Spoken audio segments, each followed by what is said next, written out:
we're here.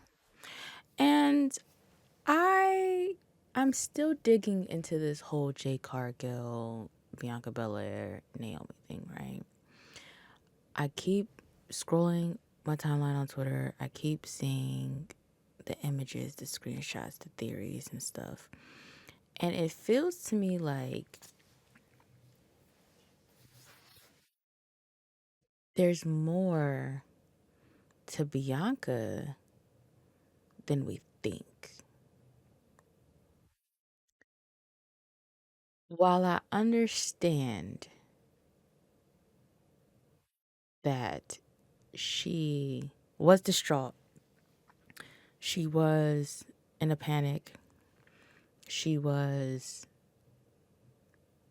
100%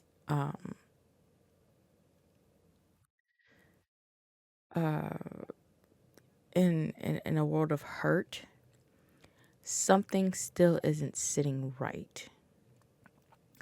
And a lot of people in my comment section has been saying that it's possible that she could have set Naomi up as well. Going into the season of WrestleMania, we have a lot of people who are in the face category going into the main event, right?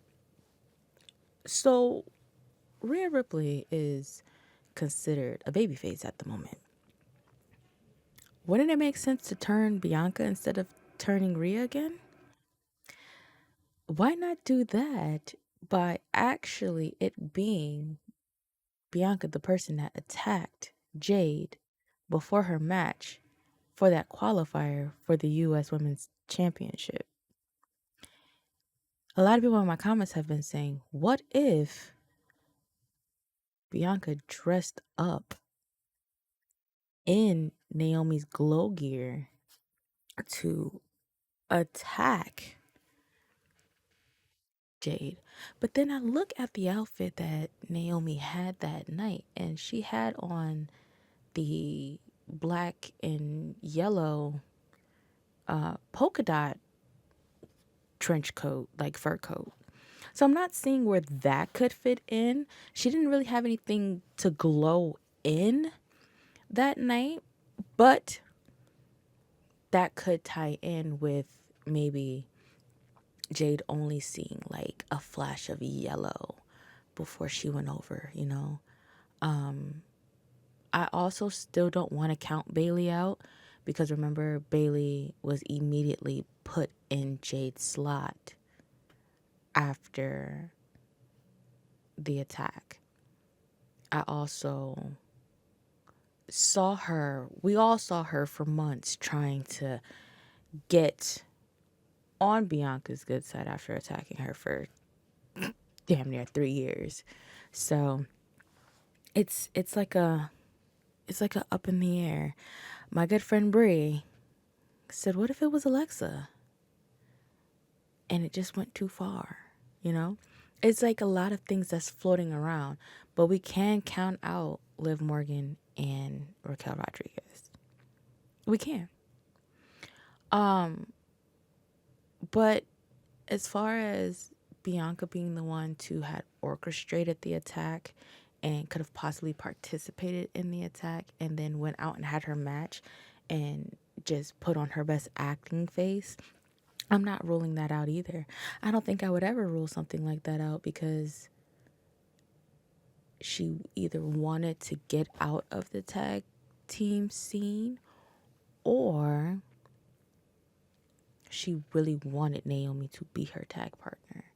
Because as somebody who was in the arena for both tapings, when Naomi decided to take Jade's place and when they actually won the titles, she was nowhere in sight. She was nowhere in mind when it came to that. So I just don't want to rule Bianca out.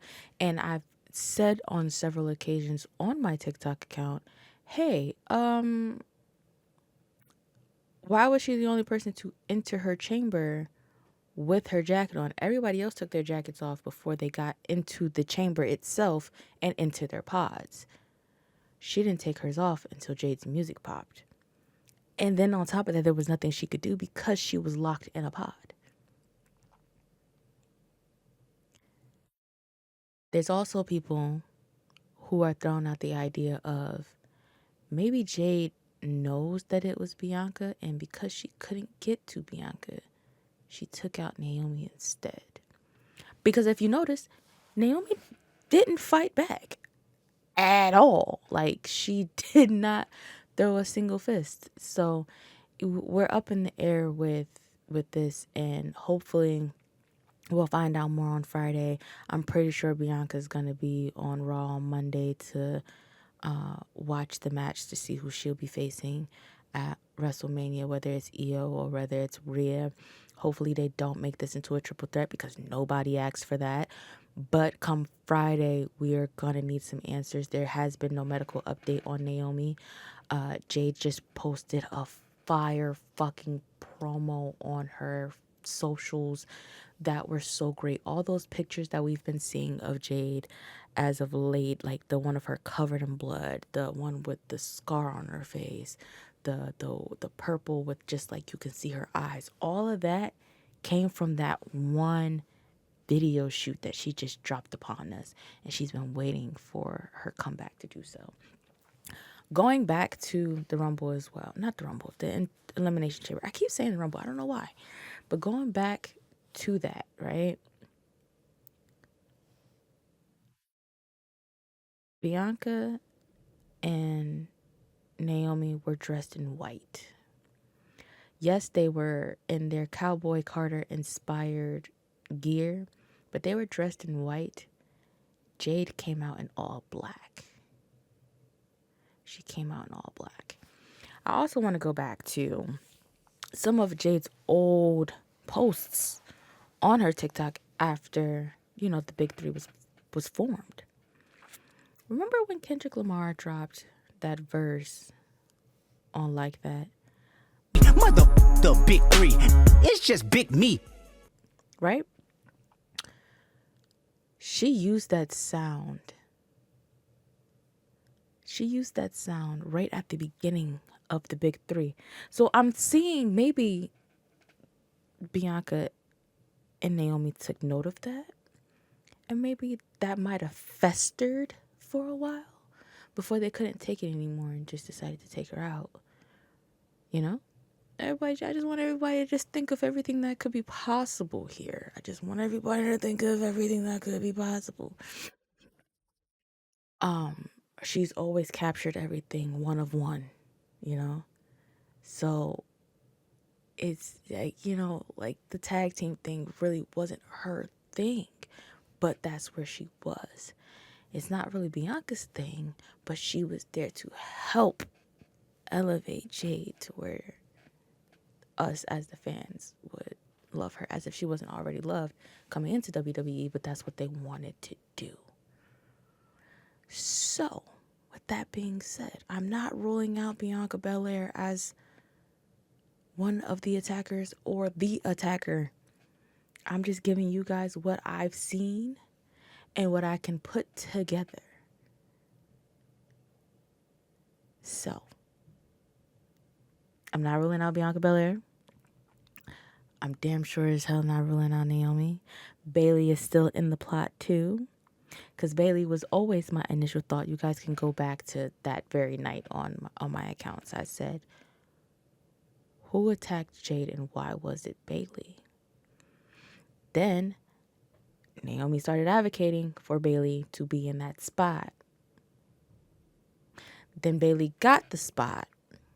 All of a sudden, her and Bianca were like chill. They were cool, So, I'm not ruling her out. That Alexa Bliss theory is kind of cool. I'm going to give Brie her props on it. That's kind of cool. But we're going to stay focused and honed in on the big three. We're going to look at Bianca's mannerisms over the next few weeks going into Mania season, because she has to focus on who her opponent is going to be, and we'll find out who her opponent is on Monday. And again, hopefully they don't make this shit into a triple threat because nobody asked for that. Not gonna lie to you. So yeah, we're gonna trot through on this. We're gonna watch her mannerisms. We're gonna see how this thing goes as far as SmackDown goes. We don't have a medical update on Naomi, but hopefully we get one really, really soon.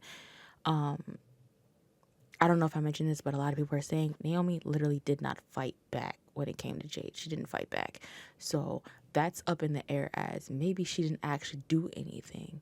And we should all pay attention to that as a whole. So, yeah, we're gonna roll on up out of here. This video was way too long. I don't know how we got to 10 minutes, almost 11 minutes, but everybody put your thinking caps on. Let's not rule anybody out in this situation. We can't take Liv and Raquel out of it. We need to focus on the 3 women that were at the ambulance, which was Bianca, Naomi, and Bayley. And why was Naomi the first person at the ambulance? All right, I'm gonna let y'all go ahead and think about that, and I'm gonna get the fuck up out of here.